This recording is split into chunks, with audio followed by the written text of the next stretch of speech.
make the mistakes that others make. And I think one of the old saints was very wise in his remark that evil actions become known to all. Virtuous actions usually remain unknown. This is perhaps the best. The inner life of the individual is not worn on his sleeve. It is not something that he has to talk about, that he has to be persecuted for or ridiculed for.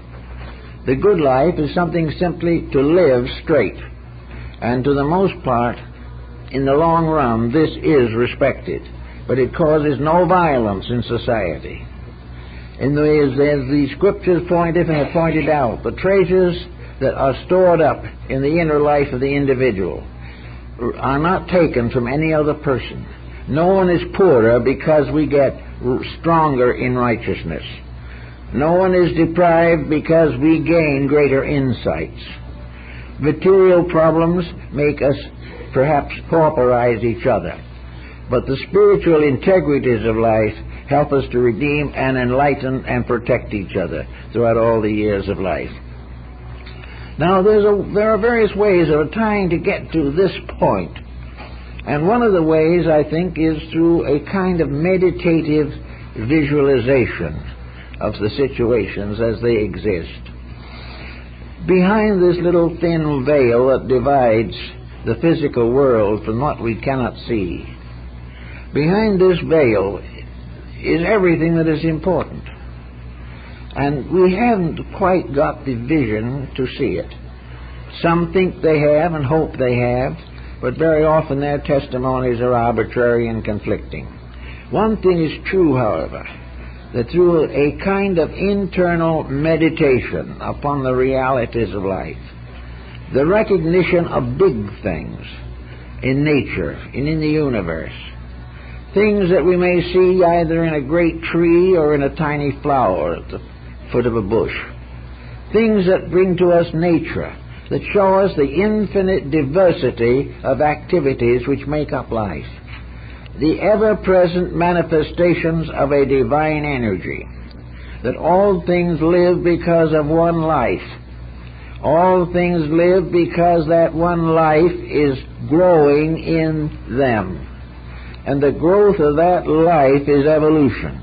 It is the spiritual ideation, the final unfurling and unfolding of the great divine potential in the end, that we may all become as gods, knowing good and evil.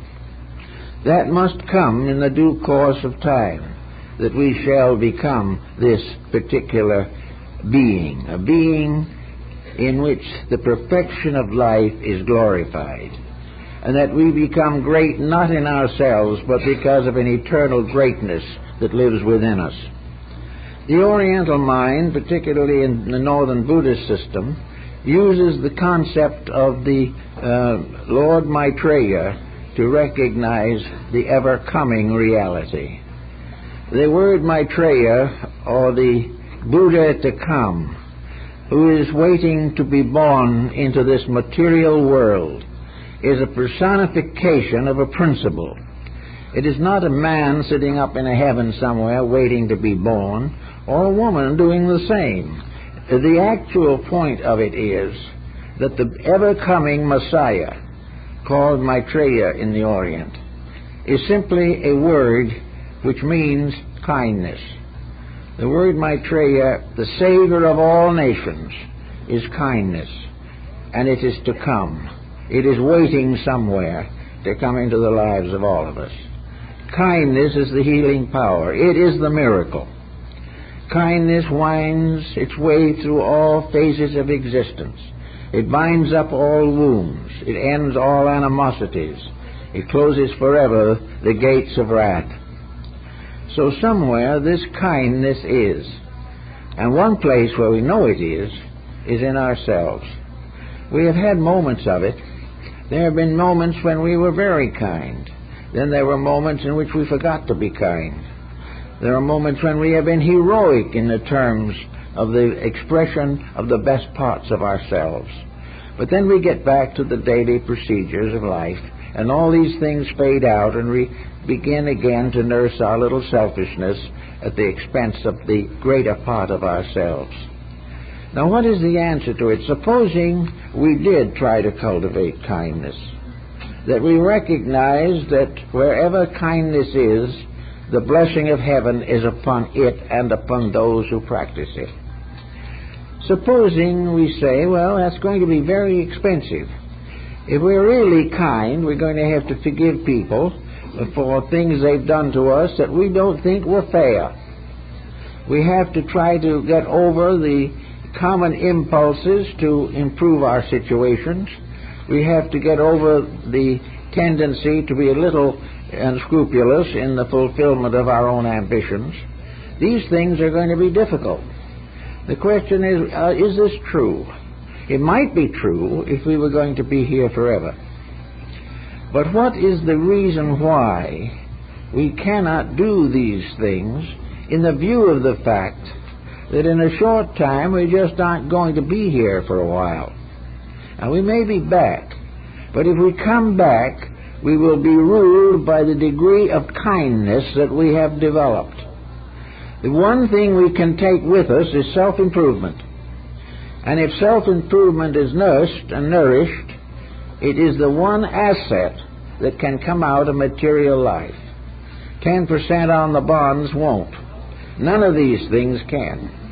They may all be all right in their place, but wherever the individual allows unkindness to motivate his action, he is committing a mistake, and that mistake is going to stay with him until he corrects it. And it is always going to stand between him and joy, between him and peace of soul, between him and his own conscience. Now, conscience is very valuable in this particular situation. Some have felt that conscience is a sort of hereditary virtue, a sort of self-hypnosis. But it isn't, because conscience tells us very definitely when we violate our own code. Conscience may not interfere with us if we don't agree with someone else. But if we commit an action detrimental to our own life, conscience is there. But this little voice of conscience seems to be getting weaker every day. And very few people now allow it to interfere with anything they want to do. But here we have a world in which we're not going to be able to want to do these things. It's closing in all the time.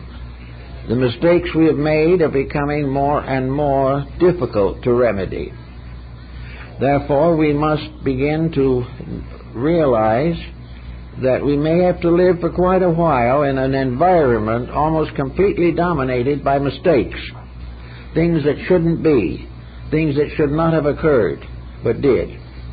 To meet this, we have to have strength of internal character. If we don't have strength, we will fall back on corruption and perhaps find life completely miserable. We have to have strength of character to face the way things are now. And it is because we haven't developed that strength in the past that things are as they are now. So at the moment, the most important thing we can do is to develop a sufficient degree of strength to sustain us through difficulties, through tragedy if necessary. But if it's tragedy, it is tragedy we have earned, through thoughtlessness and selfishness. But we have to have greater strength than we have now in order to face the present world confusion with peace of mind.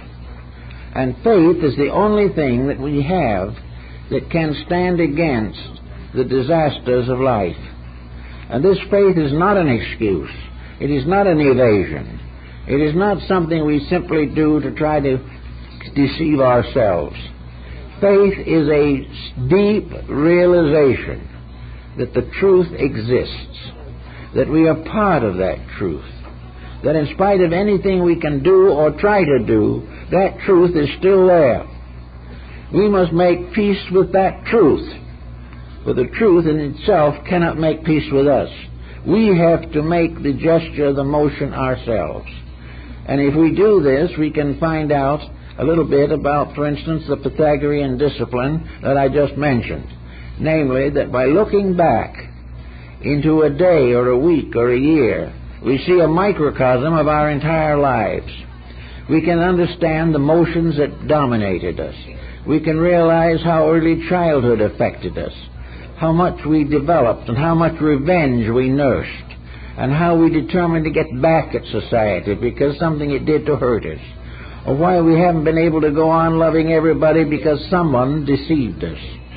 Why it is, therefore, that almost everything that goes wrong is remembered, and everything that is right is more or less overlooked.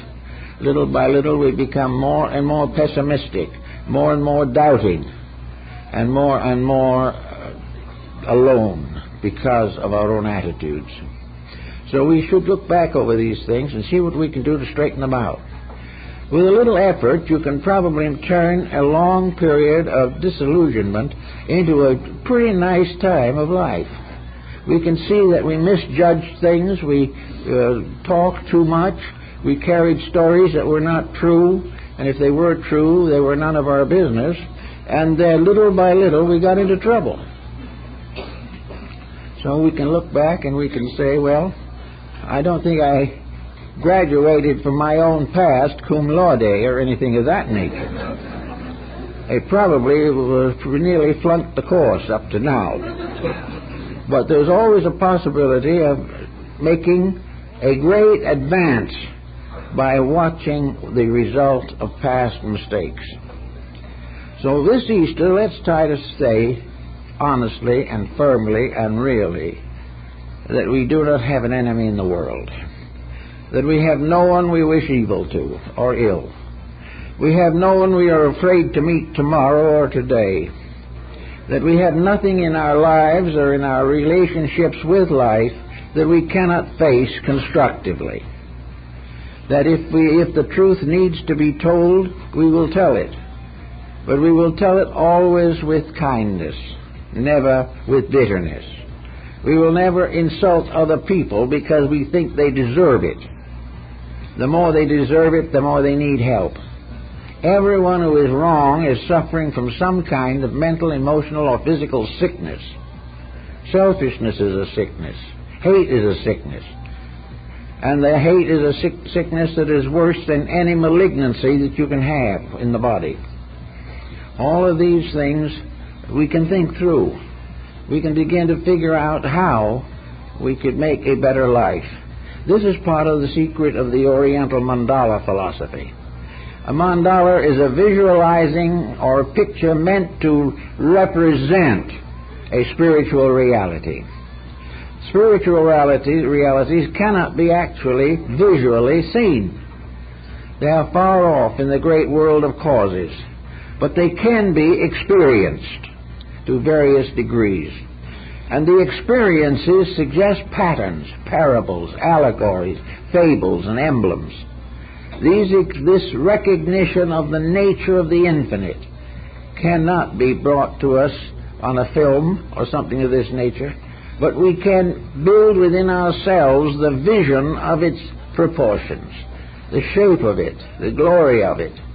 We can, to a sense, gain for it a certain form, a likeness, a habitation in a body of some kind, if that body is only our own thought.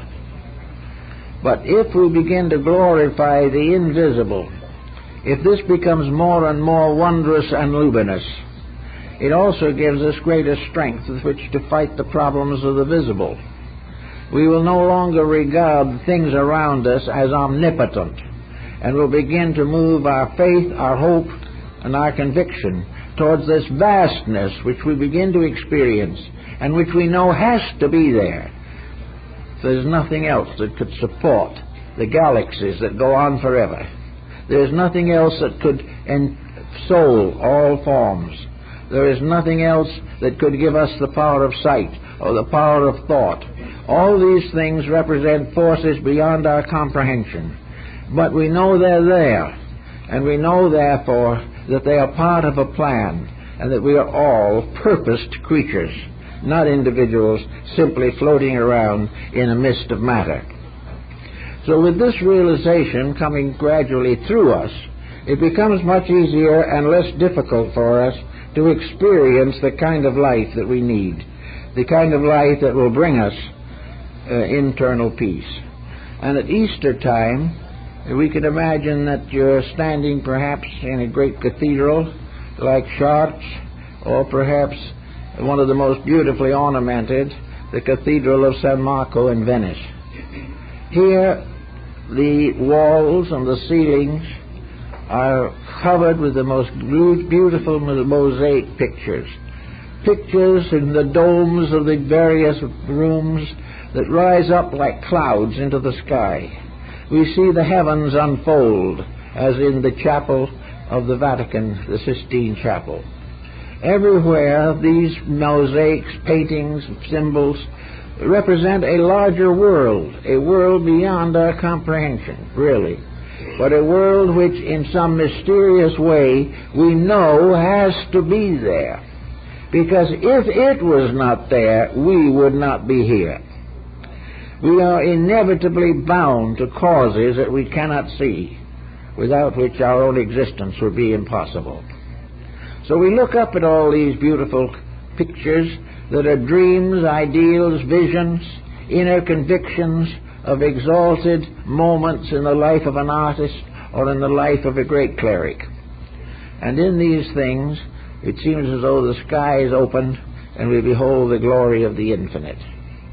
Now, in our own little private life, Bamy, the German mystic, was one who had this experience of the opening up of something beyond the common sight of man. He had this inward vision in which for a moment he beheld the glory of the world. He beheld the infinite expanse of power that was necessary to make a grain of sand exist. He recognized for a moment the light that ensouls and ennobles a seashell. He began to sense all of the glories that surround a budding flower, and most of all, the tremendous cosmic progress, the pattern of things, the infinite pageantry of causation, a pageantry which can be mysteriously felt in a moment of ecstasy. Ecstasy which is to religion what hysteria is to problems. This is the tremendous vision that Bamy had. He beheld the great light of things, and he realized that behind it all, somewhere, is the supreme mystery. A mystery that cannot fail, that is absolute, that nothing can add to or detract from, and that it's in this mystery that everything that exists lives and moves and has its being. And it is the power of this wonder that helps all of us in our own small lives to live better, to live more constructively. It helps us to understand, and most of all, perhaps, it gives us faith. The faith that comes from the sensing, the intuitive realization that there is this greater thing, this more than we can ever hope to understand. Certain visions have come down to us relating to it. Mystics have described it in various ways. Perhaps their descriptions are all tinctured by their own personal developments. But still they have sensed, as Plotinus did, the tremendous power of that which can be experienced occasionally in the inwardness of things. Plotinus mentions that for one instant he was aware of reality. For a moment the great gates opened, and then they closed again. But for that moment, he lived the rest of his life. He needed no more. He had suddenly had an experience that convinced him beyond doubt of the tremendous integrities of life. Now, from some way, we're going to have to restore the experience of integrities.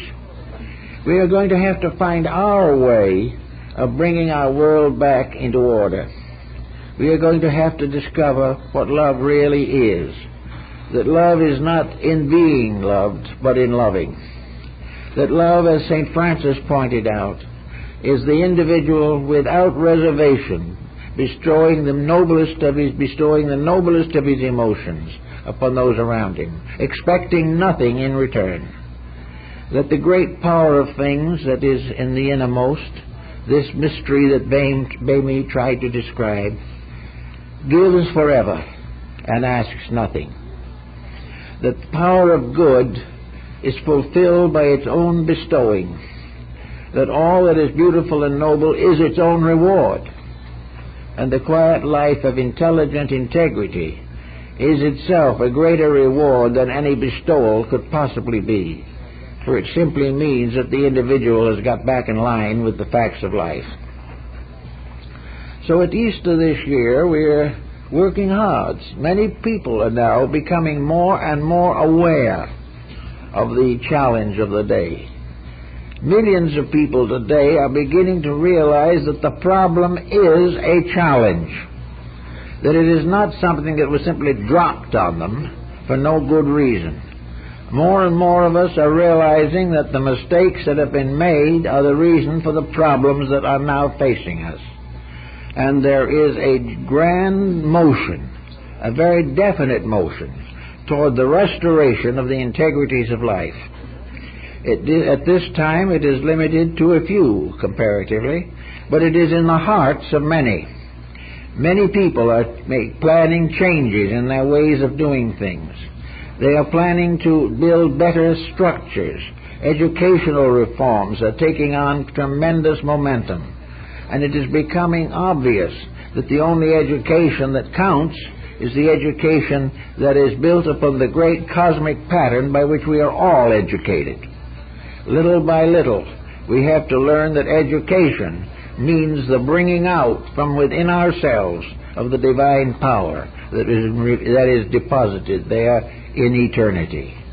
Educo, meaning to draw forth, has been interpreted to mean cram in. We have crammed in all the things we didn't need to know. We have built up a tremendous reputation for abilities that will only serve us until we retire. But the thing that has to happen is that conscience and consciousness have to come through the individual. We have to be taught to become what one Montaigne, I think, once called a pen in the hands of a ready writer. This coming through from within is the real end of education. The real end of society is that, as Cicero said, society has as its ultimate that all human beings will live together in social compatibility. Society means that. Civilization means that we shall all be civil, that we shall not build upon differences but upon common causes. All the way along, people are beginning to realize this. There is a strong movement now to reform the entertainment field. We're getting hopelessly disillusioned. We're getting bored to death by an inundation of commercialisms. But we have done it. Each individual who thinks he's got 5 cents to profit keeps it up. But gradually it is becoming so obnoxious that most people are disillusioned. The returns and records and announcements on various reports show that entertainment field is losing ground very rapidly. Why should it? Because to the large measure of things it isn't entertaining. Actually, entertainment must be useful. Entertainment must help to the individual to see the values of life. Entertainment must have certain background in realities. And it must also inevitably point out the importance of that which is the best. Until these things happen, entertainment will be contrary to the conscience of many people. And this conscience is becoming more irritated every day. The same is true in land allotments, in food, in clothing, in natural resources. All these are gradually coming into focus as proof of the fact that we have been indifferent to integrities, that we have been thoughtless, and that we have allowed personal and immediate considerations to destroy the world, or try to destroy the world, which was given to us to beautify and protect. So little by little, the Christ in us, which is the hope of glory, is breaking through. We are finding it in nations that have long been trying to establish godless societies. The godless do not increase in number. The godless are not gaining in power. Many of them are turning back to something that gave them internal consolation in integrities. Little by little, in many countries which were considered atheistic, the churches, the mosques, the temples, the cathedrals are opening again. Why? Because, as Napoleon once pointed out, you cannot rule a people unless that people have a religion that is strong enough to take them through the problems of life. So that all the way along, the motion now is toward perhaps the thing that we have talked about. Perhaps the second coming is a new channel on a television station.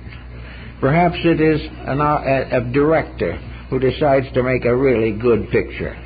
Perhaps it's an author who's going to write a book for the good of humanity and not for royalties alone. It will also come when products are improved, and the manufacturer says, I'm going to make a good product. The moment he says it's a good one and he makes it, he is tuning in to the great realities of life. The same will be true with health.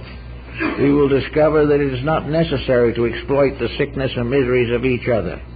Little by little, these laws and rules will be changed. Little by little, the experience of humanity inevitably brings us back to the truth. We can't get along without it.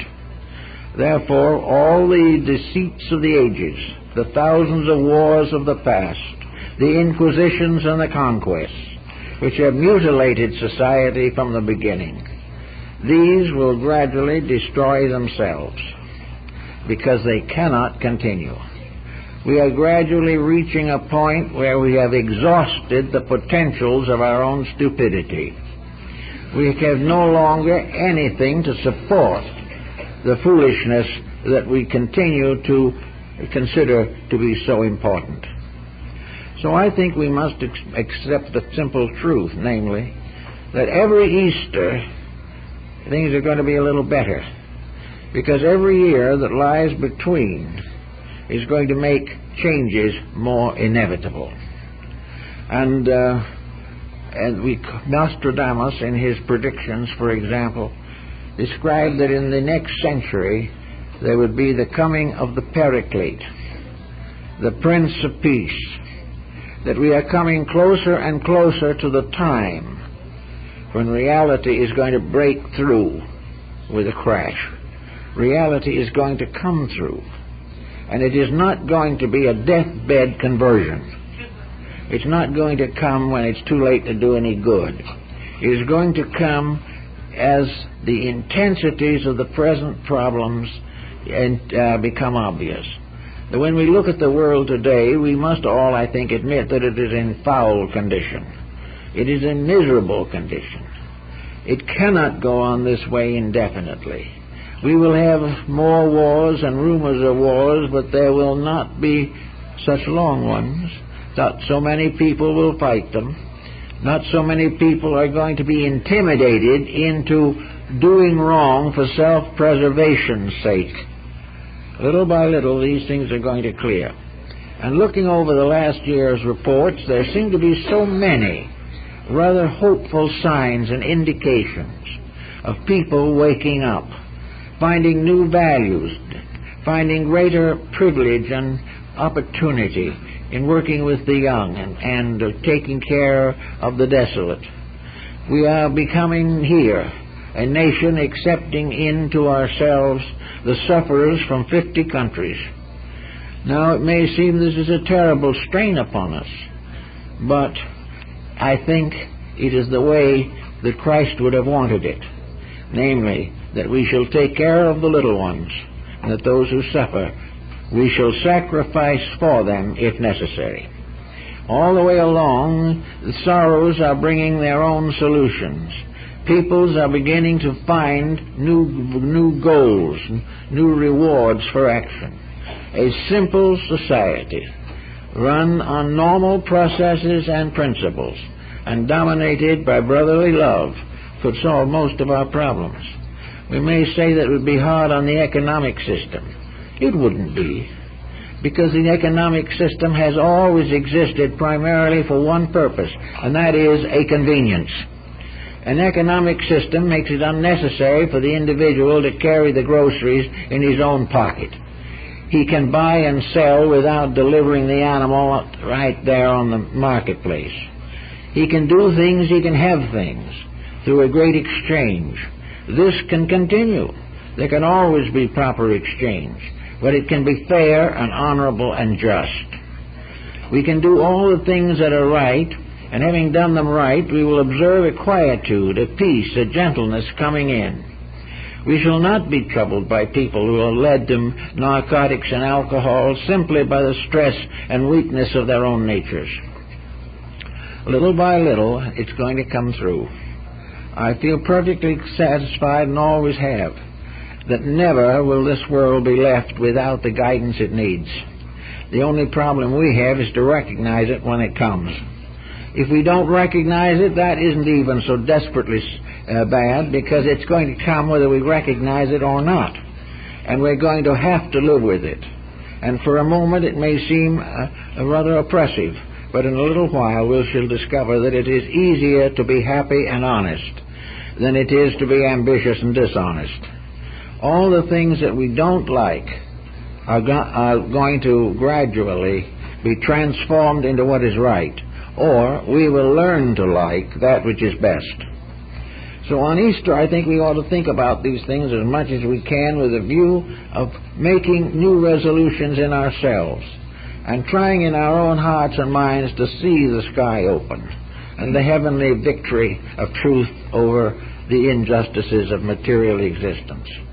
We are victims of a material ignorance, but only when we do have contact with the inner part of our own lives can this ignorance be corrected.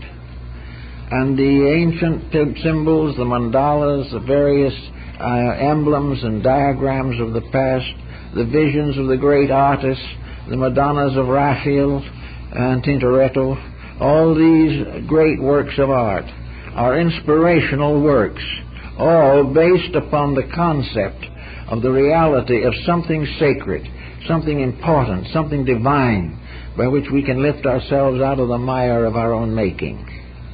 Therefore, at this time in Easter, I think when we sit down to Easter dinner or something, we should have a little prayer in our hearts and minds that our eyes may be opened. For it is in the opening of our eyes that we experience the second coming. It is in the opening of the eyes that we behold the resurrection of truth out of the darkness of error. It is always happening, but we do not have the eyes to see it.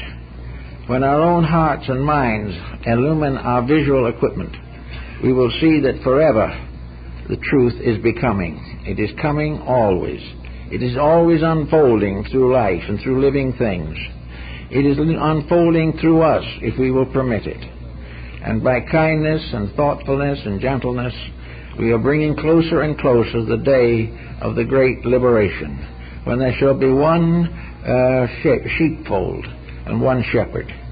Until then, until we have the vision to see they've always been one, we will have to continue to gradually overcome the differences, overcome the short-sightedness, overcome the thoughtlessness which have so long bothered us. It might also be a very good day today to telephone someone you haven't talked to for a long time and see if you can mend some little misunderstanding. Try and be bigger than something else. Try and not do it for the sake of your own good, but in order that the Christ in you may have a victory. For in every kindness there is a victory for good. Every unkindness is a defeat for the good that is in all of us. And when we have enough unkindness, then darkness rules. And the time has come now where kindness is getting to be necessary. It's getting to be something we can't afford to go without much longer. So wherever we go and whatever we do, let's try to be cheerful. Let us know that God is in His heavens and all is right with the world. Let us have faith in the integrities of life And with the rebirth of faith in our own hearts and minds, we have the resurrection of faith in the world. And in each of us, the mystery must first be celebrated. We must first discover that our faith is stronger than our fear, that we can go forth doing the things that are necessary, ready and willing to bear the responsibilities of constructive action. Until then, we will have the same problems. We can't go much longer. The nuclear warfare is around corners, but it will not be allowed to hurt. It will not come to its ultimate victory, because there can only be one victory, and that is the victory of love. Everything else must pass away. All the hates and selfishness of empires. The great empires of the past are gone. The empires of the future will go also, unless truth controls and directs their existence. And we are now not only able to see these things, but we can read about them. History is available to us. There is much to inspire us to make the changes in ourselves that are desperately necessary. And when we make these changes, we shall no longer fear. There will be no fear of what might happen to us, or what we have, or who we are. These things cease when a great faith takes over, and we realize that at all times and forever we are part of a divine plan, and the God in us can no more die than the God in space. This is something we have to learn to understand and recognize and do the best we can with. But let's, in Easter this year, let's try to think through some action. It's only a small one. And say, I do this in the name of the Lord. I do this little deed. I give to someone who needs. I say an encouraging word to someone who is in tears or in sorrow. I hold out friendship to someone who is alone. I try to bring peace to a troubled person. And if what is necessary is a loaf of bread, I'll find that too. I will do something as a restatement of my bond with heaven. I will do something to prove that I still believe that love is supreme, and that all the problems of fear and hate are not strong enough to destroy the principle of human goodness that is locked within us all. And so, for all of you, I wish a very happy Easter.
For those of you who may have come in a little later, this little concert you just heard is in recognition of the gift of a Hammond organ to the Society.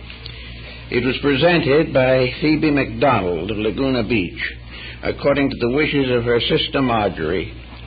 Marjorie McDonald was deeply interested in our activities here at the Society and cooperated in every way to advance our work. Marjorie, as we, at one period, gave art lessons here on Saturdays in the room which is now used as a gift shop. Marjorie's birthday was very close to Easter, so it seemed appropriate to give the first presentation of her organ today, and we thank very much and very deeply our good friend Tamia Pillsborough, who was the organist, a very proficient and wonderful young lady, and also a very good friend of the Society, and we are deeply grateful to her also. Now, this morning, we have something rather interesting that comes along on Easter. And it seems to me that in this particular difficult time, we should do some rather straight thinking on this subject and perhaps be a little less mystical and a little more practical in our approach to some of these matters.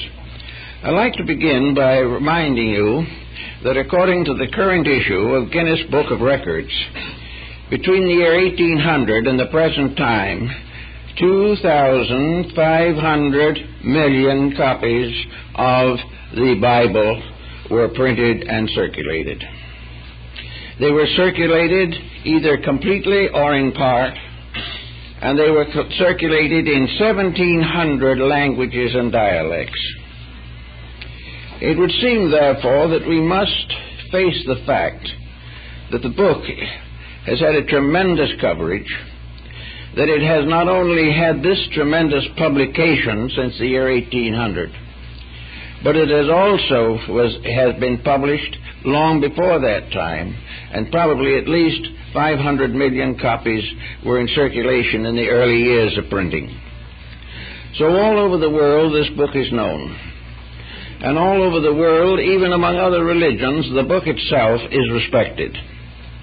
It is recognized as probably the greatest moral code that has been given to mankind.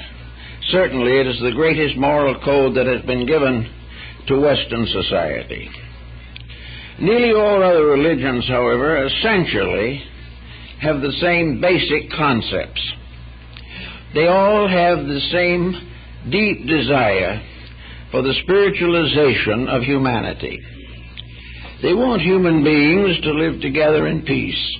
They want nations to solve their problems and become one under the guidance of divine providence. It is therefore, I think, rather important to bear in mind that against this tremendous testimony, a testimony represented today probably by 2/3 of the population of the earth, that in these times the principal objective of religion is not flourishing. The New Testament definitely gives the admonition of Christ, "Love ye one another." This is a statement that can be applied to governments, to various institutions of learning or art. It can be applied to political systems within the structures of nations. It can be also applied to private citizens, their homes, their daily living, and everything that goes to make up the 20th century problems and projects of mankind. Yet at this very time, in Latin America, Christians are killing Christians. In the Near East, Muslims are killing Muslims. And various nations everywhere are locked in conflicts.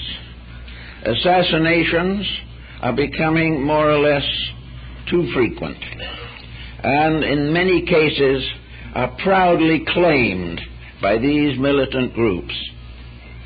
In our own communities, we find an increasing indifference to laws and human decency. we see things that seem to be falling away from the integrities which are most necessary to survival. People who go to church on Sunday work in munition factories during the week. Everywhere, the principles are being sacrificed either to profit or to the emergencies of the hour.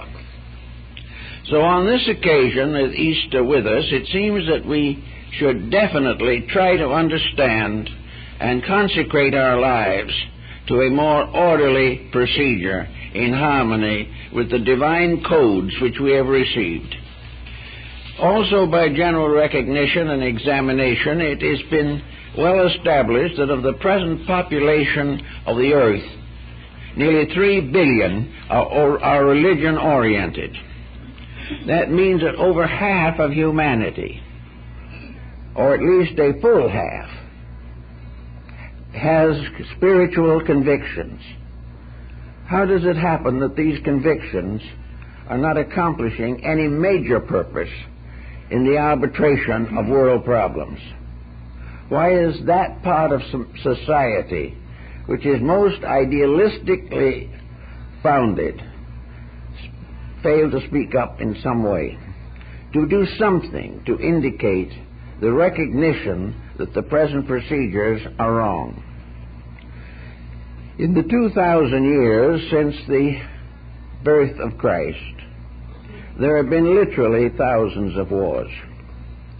And they have become progressively more dangerous, more deadly, and have constantly sacrificed huge numbers of human beings. To what?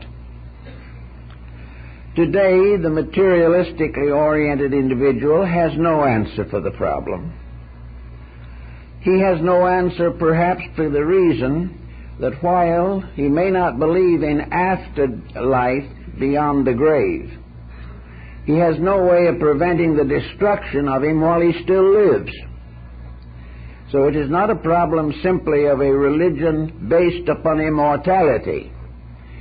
It is a religion also that is based upon the protection of mortality to the degree that it is possible. The unbeliever and the person who breaks the common rules of world ethics has no justification and can gain very little satisfaction from the compromises that he makes.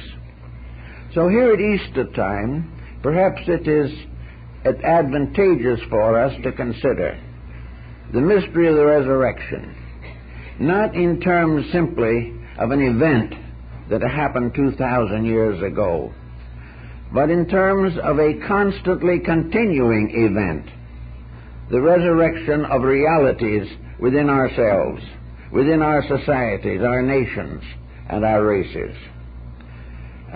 The Apostle Paul tells us in very simple words, Christ in you, the hope of glory.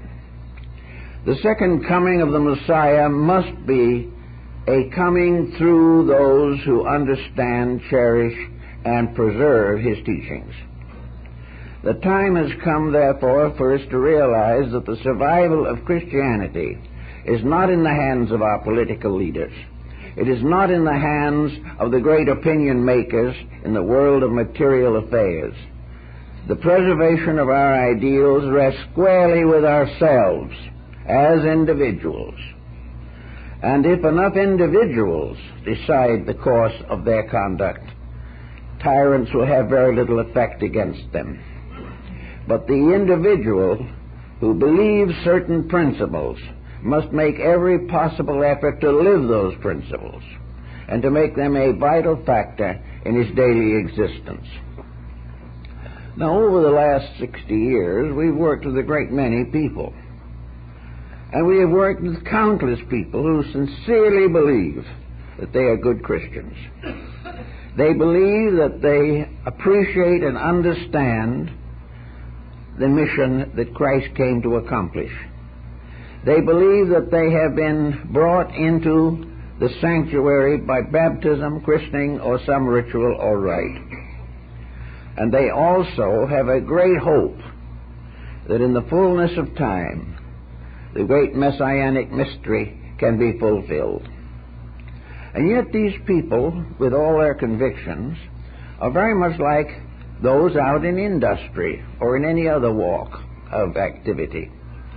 They some way separate their lives from their ideals and also allow conduct to conflict terribly with the ideals, hopes, and aspirations which they claim to possess.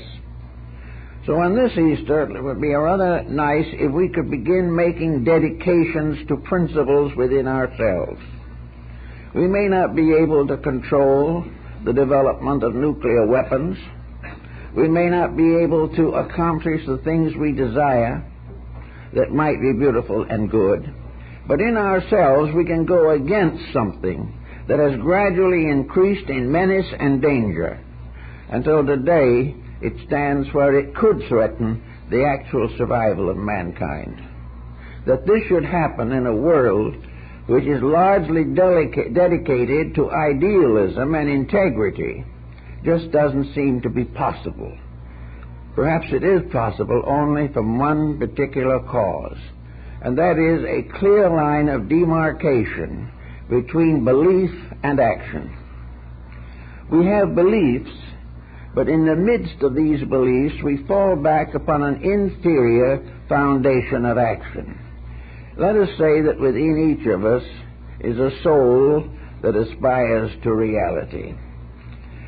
Also in us, however, there is something else that continually aspires to material security and to the fulfillment of attitudes that have no foundation in truth. That the individual should believe in truth and then not have this truth modify his conduct is a sad dilemma, especially at this time. Now, what are the problems that we most commonly face in the matter of the individual who claims dedication, who claims to believe in the ideals of a spiritual life? Yet one of those persons to whom evangelists come almost annually to revive the spirit of devotion within them. Why should it be necessary to evangelize a Christian world? Where is the Christianity itself? Why do we have to have it brought back to us? Why do we have to be restored to the faith periodically? I talked to an evangelist over in Claremont some years ago, and he said that his experience was you had to save them once a year. Well, that's not a very promising outlook for things in general. Even if we had to save them only once in 10 years, it would still not be what constitutes the true spirit of our faith. It is more a matter of dedication within ourselves. Now, the dedications can be to simple things, but each individual must sometime settle down to the quiet contemplation of the relationship of his own conduct to the religion he claims to believe.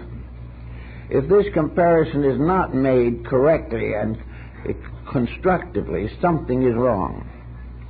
Now, another danger that we seem to find constantly is a terrific clash of creeds. Most persons who believe in a spiritual tradition have developed a belief that they must defend a particular sect or group, that conformity is the secret of salvation, that the individual who belongs to a group must stay with that group, support it, believe it, and live it, and any departure from this group is to be cut off from salvation. Now, this is beginning to wear a little thin among modern people. It is hard to convince an individual that he must belong to a certain group in order to have the approval of deity. It would seem much more reasonable to assume that the blessing of God would be bestowed when these groups get together and each in his own way and in his own light worships the same truth. That there should be all these conflicts, an endless competition of believing, is simply an abstract form of warfare. It is not what religion was intended to be. In my experience, I have seen many homes broken by simply sectarian differences. Individuals who are heartbroken because a child did not marry into the same church. All of these things have lost the true spirit of religion. The true spirit of religion as expressed by Christ in those simple words, love ye one another. Now, loving one another is not always easy. If it was, it wouldn't be a virtue. And if it was common practice, there'd be no need to cultivate it. But it is necessary to consider it today. So if you happen to want to find in this Easter a sense of the experience of the presence of God in your own heart, if you want to really understand the messianic mystery as it has descended to us from nearly 20 centuries of human experience and suffering, then it might be very wise to look over our own conduct, look over the things we do, and remember that this conduct does extend beyond ourselves. There are very few people who make mistakes, except these mistakes go on to other people. There are very few individuals who will say a cross word that only hurts themselves. It goes on to complicate the lives of others. It is something that we all have to recognize, that our conduct becomes a kind of program of enlightenment and education. Well, one of the common things, for instance, we have to face here are broken homes. There are too many of them. And yet these broken homes are, for the most part, two persons who claim to believe in God, but have lost faith in each other. And there may be very good reasons why these complications arise. But if the individuals involved are truly sincere, placing the will of God before their own personal preferences in matters, they may find, or would find, that the decision based upon a spiritual cooperation would bring greater comfort, greater permanence, and greater solution, and would bring far less sorrow into the family. The same is true in matters of children, that the children should not have the proper care because of selfishness of parents is contributing to a dangerous situation in society. Even the Chinese knew this. They knew that when the time comes and respect within the family breaks down, the nation is lost. There are all kinds of feuds that arise in life. There are memories that we have to get rid of. Now, we can't really get rid of a memory in the sense of saying, I'm not going to remember.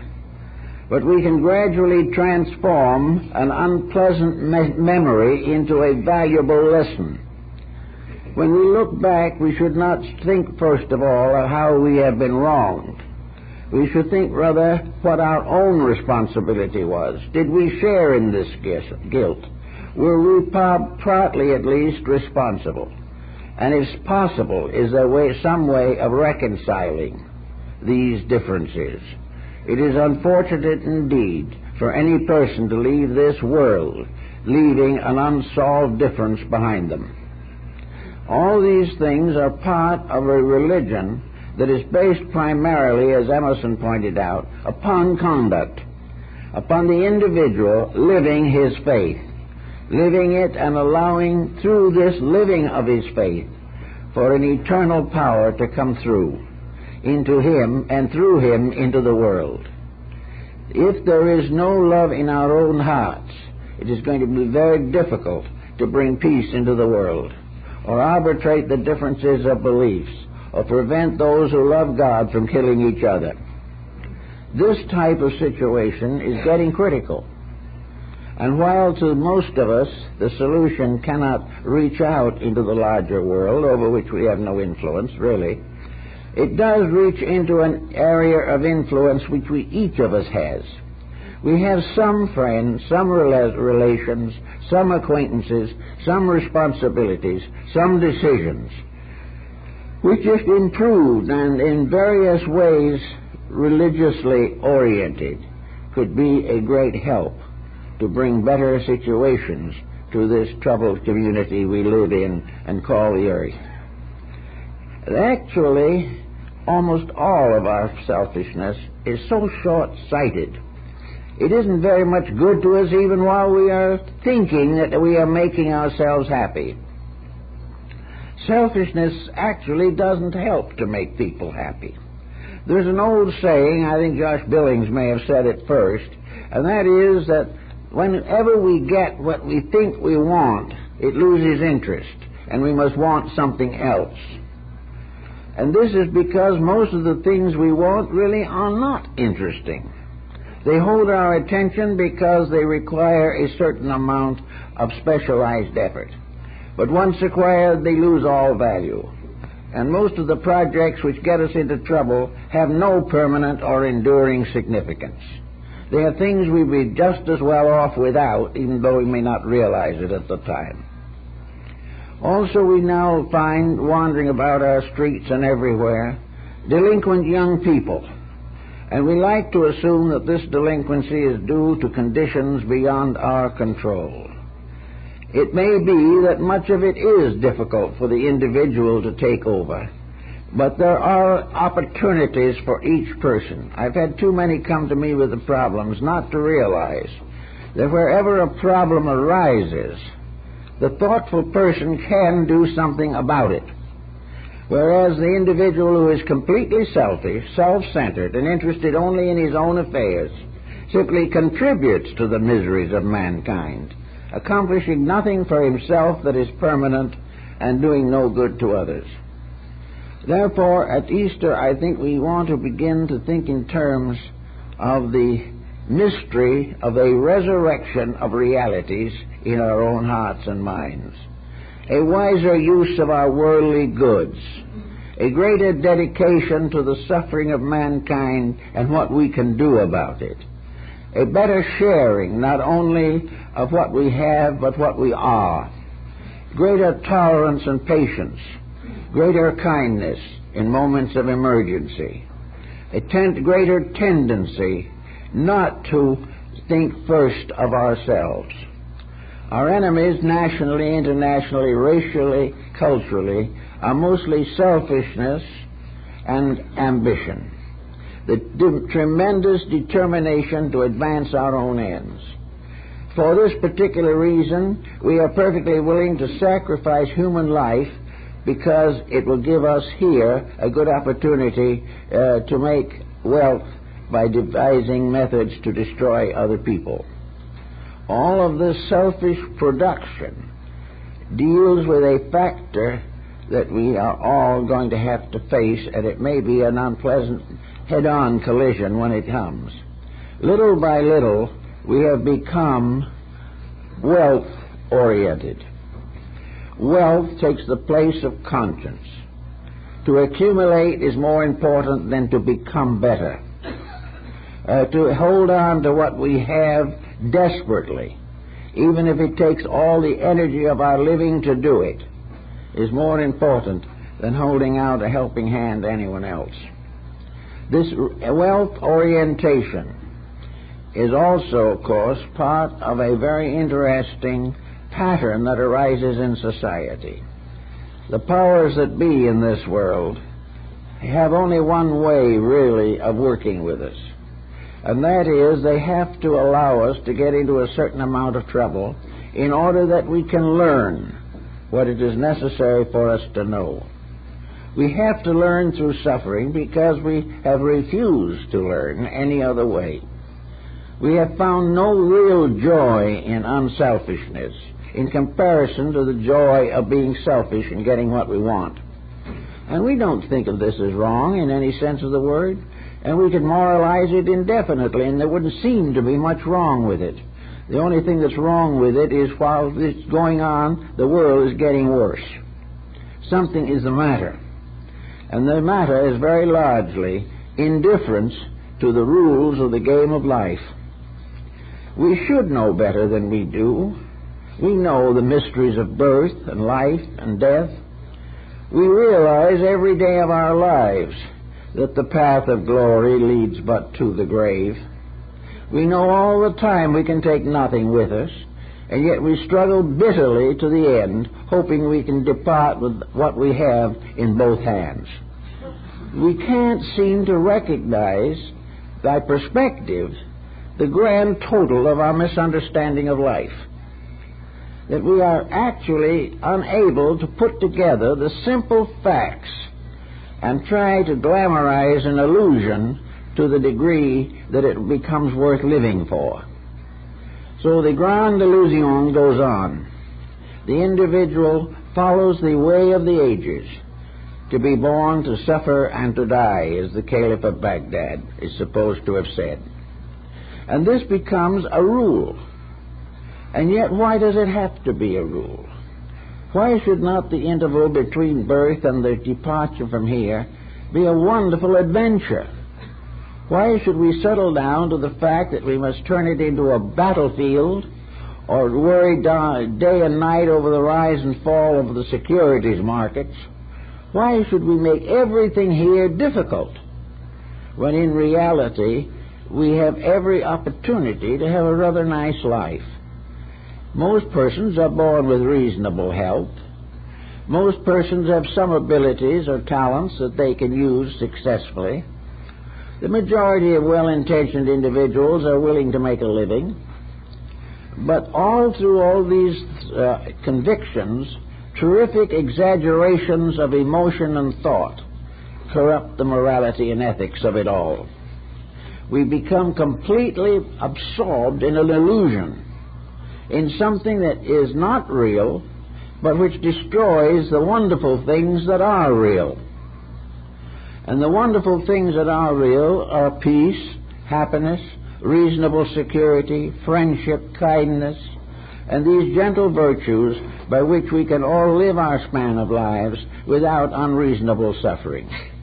Also, we know, medically speaking, that the more upset, the more confused, the more conflicting we become, the more quickly we'll break down the physical body as well as the mental and emotional life. Most individuals take many years from their lives in the desperate effort to accumulate something to live for, and still do not succeed. So this type of thinking needs a general revision of attitudes. And actually, we have this tremendous spiritual promise. We have the idea of the eternal power sending into the world great teachers to help us, great spirits to ensole and lead us, and wonderful privileges to learn. We have the constant example of what really is important.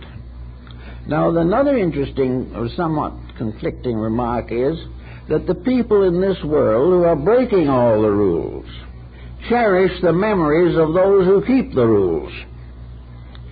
We honor mostly not the powerful or the rich or the dominant characters of life.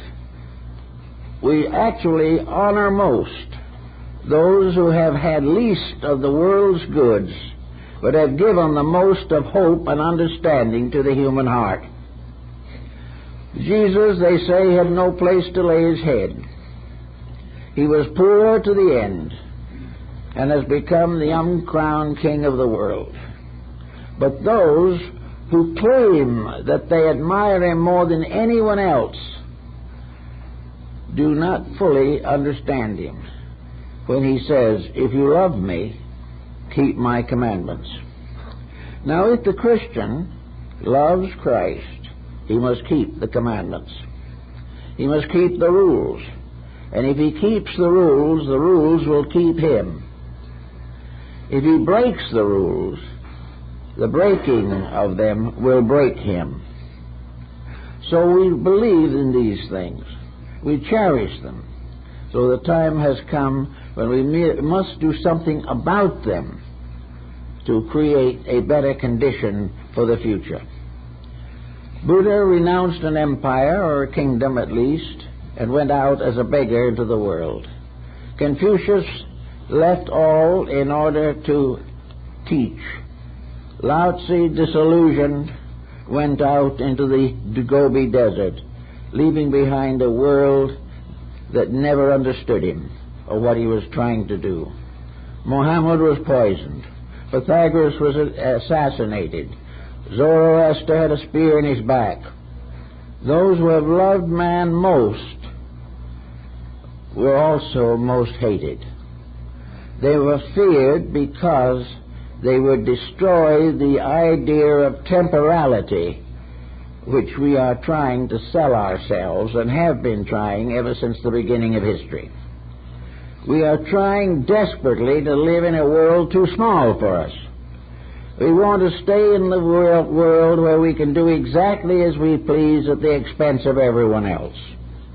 We do not want anything to interfere with the little private empires that we want to build. Therefore, if someone comes along, we crucify them, and centuries later we glorify them. Bernard Shaw made a great point of this in his story of St. Joanne, where all the world honors Joan of Arc for her visions and her sacrifice and her martyrdom. But as Shaw pointed out, if she was born again today, she would be burned at the stake again. Because what she interfered with was the whole self-centeredness of a humanity, which should be God-centered, which should be centered in integrities, but is not largely centered in personal advantages. So at Easter, I think it would be very good to try to make peace with realities, not necessarily just because we know they're right, but also because we want to be more or less practical people. And the most practical people are those who keep the principles. Those who break the principles are never practical, although they may seem for a short time to enjoy certain advantages. No one can ever break the rules without ultimately getting into desperate conditions. So if we really want to start out and try to live a Christian life, and live it in the little nasty, nagging things which make up daily living, then it is very important to start in to get rid of ulterior motives, jealousies, vengeances of all kinds, negative thinking, negative speaking, disillusionment, and this strange aggressiveness against our neighbors. All these things just don't fit in to a program for Easter. Perhaps what we need most of all is to emerge from the shell that we have built around ourselves and look at ourselves as a group of little newborn chicks which have done nothing to hurt anybody, but may have an unfortunate life if they're not careful. We should, in a sense, start a new life.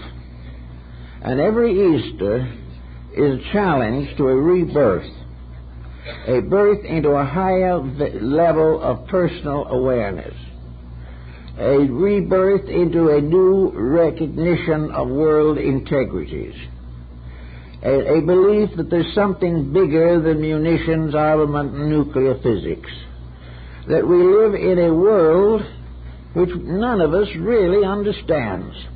We look out at the sky at night and see the stars. We look down to the earth and see green things breaking through, and at this season of the year the earth is fruitful, and most of the wonderful beauties of nature come out of the earth to be reborn again. Trees are reborn from the darkness of winter. Everywhere nature takes on a new life because of the coming of the sun at the vernal equinox.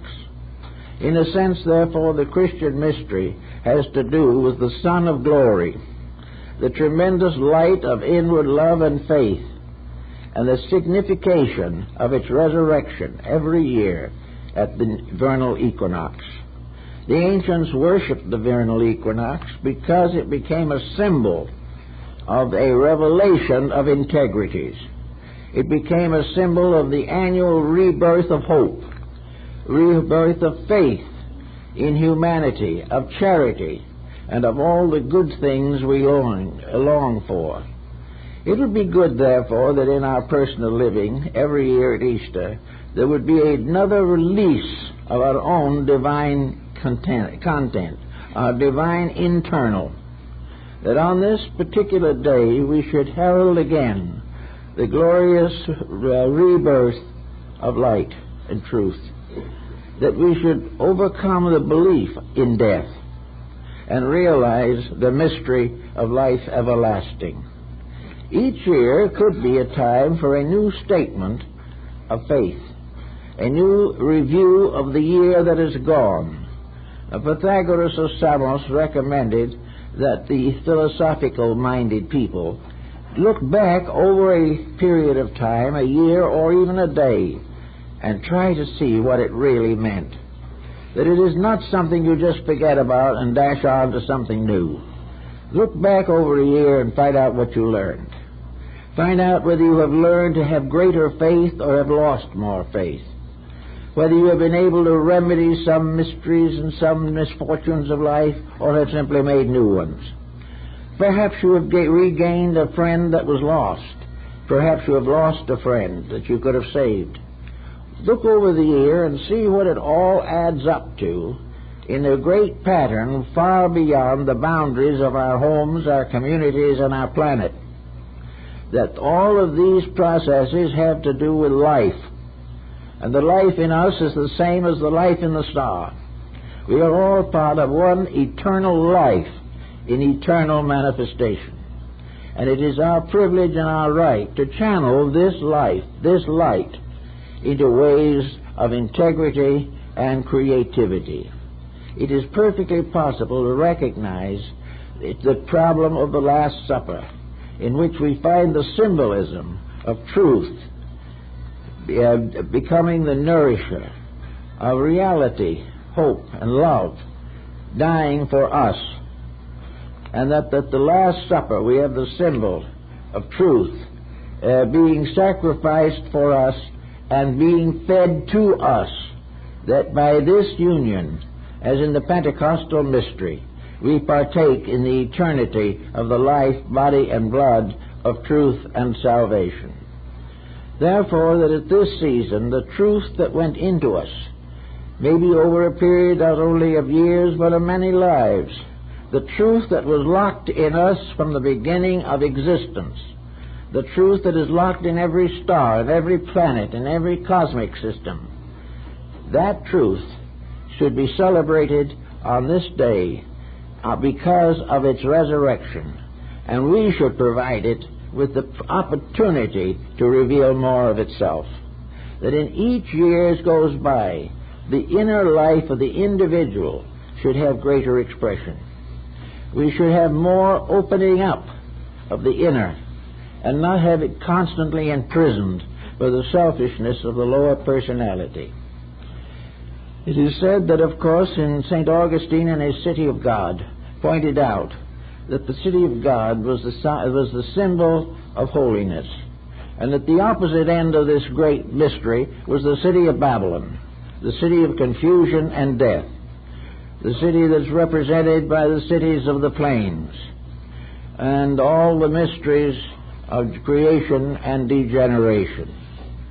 That actually that the city of Babylon is the abode of confusion.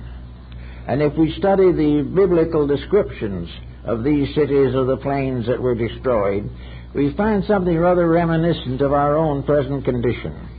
We find how we have departed from truth, how we have neglected up to read the handwriting on the wall of heaven, that we have also in our feasting sacrificed our integrities. Now, if it were true that there was no guidance, that each creature that comes in here must struggle and die the best it can, if this was the reality of things, it would be very sad indeed. But it is not the reality. We have received from the beginning of history magnificent messages of hope. We have seen great works of mercy. We have beheld miracles that no materialistic culture could perform. We know the way of light. We know the life everlasting. We do not have to wander in insecurity, doubt, and darkness. We know better. But between the knowing and doing, there is this something that is interposed, a tremendous self-conceit, a self-seeking search for personal advantage, selfishness, and egotism, and the inability of the individual to contemplate the possibility that he is making a mistake.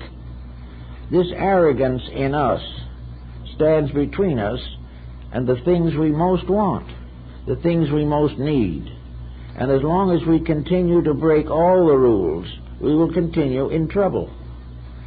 Looking out as we do at the present time, it is embarrassing indeed to find that there are scarcely any efforts to cooperate between various structures of society.